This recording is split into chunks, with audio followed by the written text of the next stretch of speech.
若想让内心寻得一片宁静之地，有一种行之有效的方法，那便是心不受力。究竟何为心不受力呢？打个比方，要是别人说了几句不中听的话，你立马就暴跳如雷，满心不悦，这便是心受力了。反之，无论何人对你说了什么，你都能不为所动，内心平静如水，这才是心不受力的境界。要修炼这种心不受力的状态，不妨学习李小龙所倡导的水之哲学。他曾言，人当如水，入杯沉杯之形，入壶沉壶之态，水流可湍急，亦可舒缓，一切皆因势而动。这与老子所讲的上善若水，水利万物而不争，处众人之所恶，故几于道不谋而合。老子深知大多数人很难直接领会那高深莫测的天道，于是他巧妙地用水的形象来做比喻，帮助我们理解何为道。在老子眼中，水是世间最接近道的事物。你瞧，天地之间没有什么比水更为柔弱，然而也没有什么能比水更为强大。当水遇到石头阻挡前路时，它不会盲目地与之硬碰硬，而是另觅他途，轻巧绕过那块石头。水凭借这般特性，能够穿透一切阻碍，它从不沮丧，亦不愤怒，只是坦然接受所处的所有环境。面对障碍，水总能凭借自身的特性找到解决之道，既不借助武力，也不会引发冲突。有句话说得好，你接受什么，什么就消失；你对抗什么，什么就存在。所以，我们越是抗拒某种情绪，它就越会在我们心底深深扎根；越是纠结于某个问题，它就越会让我们痛苦不堪。人之所以痛苦，往往是因为我们不允许那些脱离自己掌控的事情发生。所有的不允许背后，其实都是我执在作祟。这个我执认为，事情理应按照我们所理解、所想象的那样发展，一旦事情脱离掌控，我们便会陷入自我内耗之中。这是何等的不允许自己拥有幸福啊！一定要牢记这句话：凡事发生，皆有利于我。因为诸多事情的发生皆是因缘和合的结果，或许当下我们还无法察觉其中的因缘，但它迟早会显现。倘若你相信这一点，便会欣然接受所有事情的发生，皆有其必然性。水不仅能够接纳一切，它的善还体现在与万物的关系上，那是一种不竞争且利他的关系。无论身处何方，水皆是有用之物，能解渴，能洗衣，能浇花，能灌溉，拥有无穷的作用。然而，它从不居功自傲，还甘愿流向人人都不愿去的低洼之处。正因如此，老子才说水最接近道的状态。在道的智慧里，是倡导接纳对立面的，水便完美地诠释了这一点。水不加洁净，却能无处不流，渗透一切，无可阻挡。所以说，水既是至弱的，也是至强的。其实，老子更多的是在用水来类比人应具备的美德。这种类比思维，不仅是老子为从天道推导出人道而刻意采用的思维方式，更是他一以贯之的思想路径。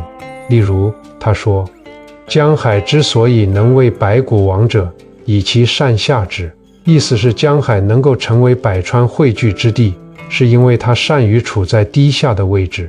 所以，对于一位领导者而言，若想做好管理工作，在与下属交流时，一定要态度温和，语气谦逊。若想让下属信服你的管理，就必须将自己的利益置于他们的利益之后。老子的这种类比思维，与其所处的时代背景息息相关。那是一个混乱无道的时代，周王朝大权旁落，诸侯纷纷争霸称王，天下四分五裂，生灵涂炭。众多仁人志士为了重建社会秩序，结束这一动乱分裂的局面，纷纷著书立说，试图构建一套切实可行的理想人间秩序准则。老子秉持天人合一的世界观，站在宇宙的高度，通过纵览历史，仰观天道，俯察地道，最终将目光聚焦于人道。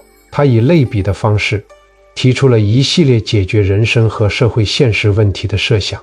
可以说，他是站在哲学的形而上视角来审视形而下的具体问题。在他看来，人类社会是天地自然演化的产物，人类历史不过是自然历史的一部分，而天地自然又是整个宇宙演化的产物。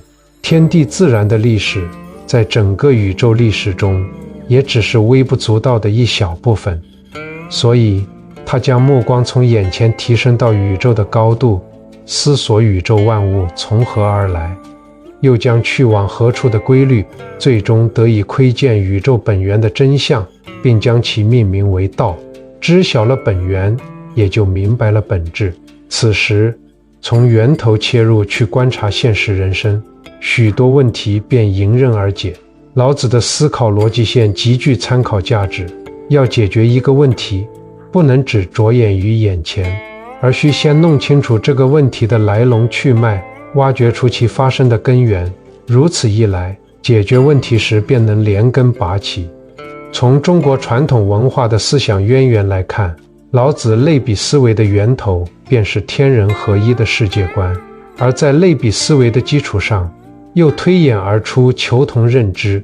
有趣的是，与老子同时代的西方哲学家们也在探索万物的起源。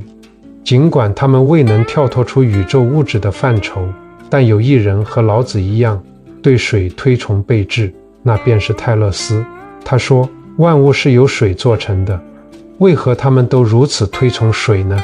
因为水具有流动性、可变性，更重要的是，水蕴含着一种内在活力，它能顺应规律而流动，不受外力干扰，不与人相争，能够包容一切事情的发生，接受各种变化。这正是我们需要学习的，接受世事无常，接纳自己的情绪，允许事情如此开始，如此发展，如此落幕，允许别人有不同的所思所想，并以此来评判我们，对待我们。因为我们明白对方本就如此，在他的认知里，他有他的道理。我们唯一要做的就是允许一切如其所是。以上所述正是《道德经》中上善若水的智慧所在。看到这里的朋友，如果您渴望深入探寻宇宙与人生的智慧，如果您期望在生活中践行大道，以更加从容豁达的态度面对世间万物，建议你去我的橱窗研读这部国学经典《道德经》。《道德经》作为道家思想的精髓之作，短短5000言，却蕴含着无尽的智慧宝藏。它不仅能让我们领悟到顺应自然、无为而治的人生哲学，还能引导我们在纷繁复杂的现代社会中保持内心的宁静与平衡，找到属于自己的处世之道。通过研读《道德经》，你将开启一场与千古圣哲对话的奇妙之旅，收获对人生、社会、宇宙更为深刻的认知与感悟。好，今天的内容就分享到这里，点赞关注逸轩，我们下期见。